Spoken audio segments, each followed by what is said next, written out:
Hello my dear sewing friends, it's Alisa here, and once again in these kind of videos we're making super easy but very practical projects, and this time it's a tote bag. You can definitely make this into your everyday bag or perhaps a tote for groceries or market, or it could also be a really great idea for beach carry-all. Whichever way you want to go, you can definitely tailor this project to your particular needs. And here I have a couple of extra examples. Some are very recent, some I made quite a few years back, but I just wanted to show you some to ignite and spark your imagination and creativity. This is a smaller version, and I made it as a Christmas gift bag. There we go. And then we have another small version. This one is for a child, therefore all of these bright colors and a really fun print, and I love how happy it turned out. And this one, again following exactly the same principles and techniques that we're going to be doing together, is a white and blue version. So I hope this gave you quite a few ideas. So now let's talk about materials. Now first, of course, we have fabric, and I find that for these kind of projects I really like using medium and heavyweight cottons. So for example, cotton canvas is a great choice. Also, if you have some denim scraps, you could combine them into a fun and interesting patchwork and then turn that into a tote. Also, heavyweight linen works great, so you have plenty of choices. Next, we're going to need a zipper because our tote has a pocket. After that, it's optional, but I do like the ease of these kind of bag straps. I'm saying optional because if you don't have any, but you really want to make a tote, of course you can make your own straps, but this just makes life a little bit easier, and you can buy them in a variety and in a majority of Sewing Notion shops. And after that, a little bit of interfacing. All right, now let me share with you how are we going to cut this in order to prepare our pattern pieces. For the top of the tote, we're going to cut 2 rectangles, and each is going to be 17 inches by 14. For the bottom of the tote, we will need to cut 1 rectangle, 17 inches by 10. But if you would like to make the bottom a little bit sturdier, you can also double up the fabric or interface it. For the pocket, I have a piece that is 8 by 11 inches, and then we will also need the straps. Each strap is going to be cut 54 inches long, and we're going to need 2 of those. First, we're going to take care of the pocket. So let's flip it over, and here from the top I have measured about 3 inches. Now we're going to cut it apart. Next, I have cut small strips of interfacing, and we're going to fuse it to the top part right over here on the wrong side of the fabric, and on both top and bottom of the smaller piece. Next, I like to finish the raw edges of the fabric of the interfaced parts. You can either do that on a sewing machine by using a zigzag stitch or an overcast stitch, or you can also do that on a serger, whichever one you prefer.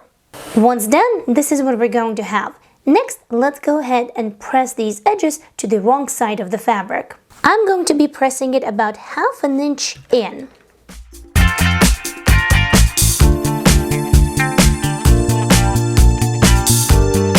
Next, it is time for the zipper. I'm just going to be using this regular white nylon zipper.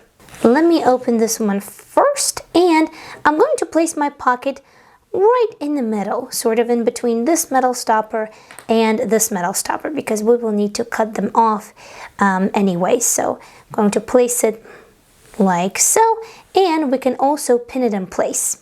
Now, because we are going to be sewing through so many layers and through thick fabric, 2 things that you need to check. Number 1, what kind of needle you're using, so make sure that you're using appropriate size.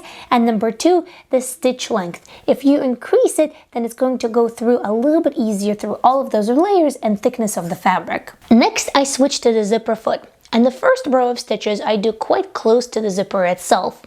Don't forget to start and end with the back stitching. The second row of stitches is a little bit further away.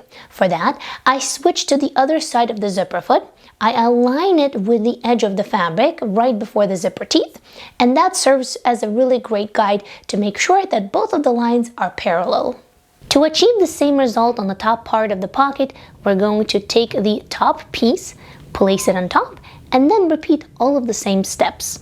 Now the pocket is mainly done. This is what we have from the right side, and this is how it looks from the inside, from the wrong side of the fabric. Next, let's interface and press the top hems of the tote. For that, you will need to grab both of the rectangles that measure 17 inches by 14 inches. If you're working with a directional print, make sure that it's placed in the right direction. Here I have cut my interfacing. It is about 1 inch wide, and I'm going to place it half an inch away from the top edge of this rectangle, and then we're going to fuse it. Next, I'm going to fold in this half an inch that we left and press it again. After this, I'm going to fold one more time right underneath where the interfacing ends, which was 1 inch. So there we go. If you'd like, you can use a hot press ruler, or you can also measure. But once you apply the interfacing, it's real easy because you can feel how to fold it, and the fabric will want to fold there by itself as well because those parts are thicker. Once all of the pressing is done, we will need to repeat all of the same steps on the other rectangle as well. On this one though, I did one additional thing. I created a crease. So I folded this in half and then gave it a really good press with my iron. And you will see why in a few steps, but you don't have to repeat this part on the other rectangle. Now grab the pocket, fold it in half like this as well, and give it a good crease, just like we did on that one pattern piece. There we go. I find that these creases are an easy way how to align the center of the pocket with the center of the tote. So here's one crease, here's the other one. Place it one on top of another, like so. And now we can top stitch the top of the pocket. To keep everything uniform, I'm actually sticking to my zipper foot for this step as well. First, just like on the pocket, I'm going to do a row of stitching that's close to the edge. For the second one, I'm going to switch the sides of the zipper foot, and that is going to give me a nice parallel row of stitching that is going to be exactly the same as we did when we installed the zipper. Since we don't need these little parts of the zipper, we can snip these off, as well as any of the loose threads on each of the sides. Next, let's grab the handles. I like to place them in a way so that the middle of the strap aligns with the edge of the pocket.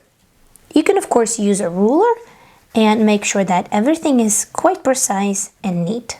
Once I have pinned the straps in place, I also double check that each one of them is an equal distance from the edge of the tote. Next, we're going to stitch them down. We will do 2 rows, one on each side, over here and over here, all the way to the top.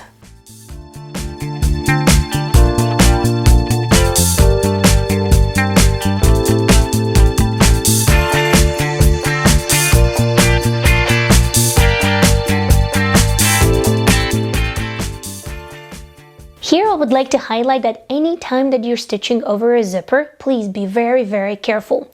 Now, nylon zippers like the one that I'm using here are quite easy to stitch over, especially if they're very small.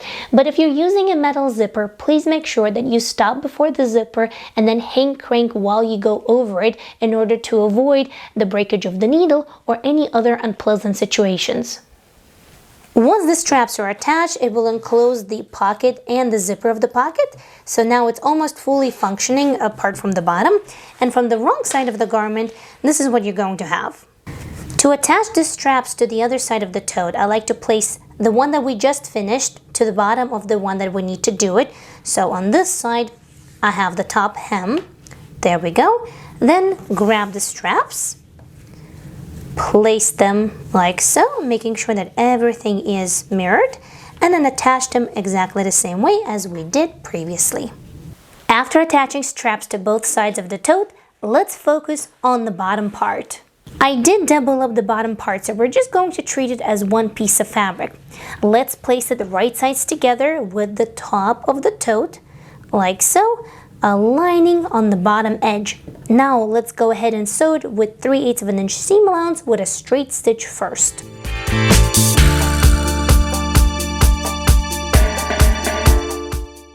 After this, I'll finish up the raw edge with a serger. For this next step, let's go ahead and give this part a really good press, folding the bottom part away and pressing really well, because next we're going to top stitch it, and we're going to use the same zipper foot as we did on the pocket. So 2 rows of stitching. 1 row of stitching is going to be on the very edge of the fold, and the other one parallel to it.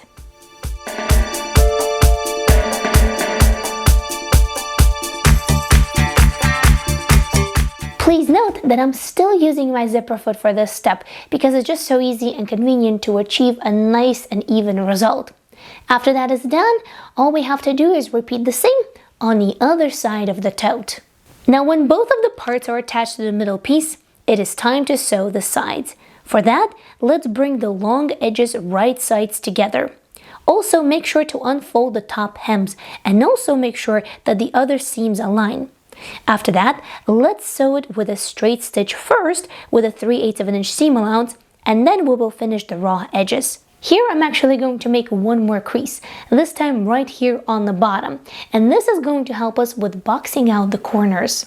To do that, take the tote, open up, and align this crease with this seam. Then press with your fingers and pin. Place it flat on the table so that way we can mark a straight line. I like to do about 5 inches across, so 2.5 inches on each side of the seam.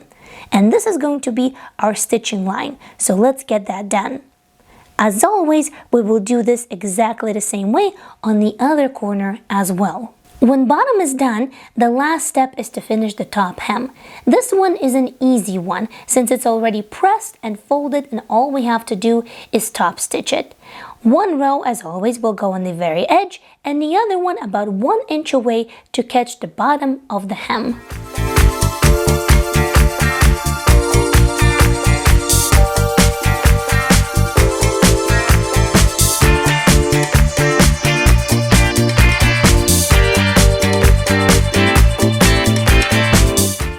Now the last thing to take care of before we're done is this little corner, and here I see 3 options. Option number 1, we can fold it towards the bottom and then stitch it down.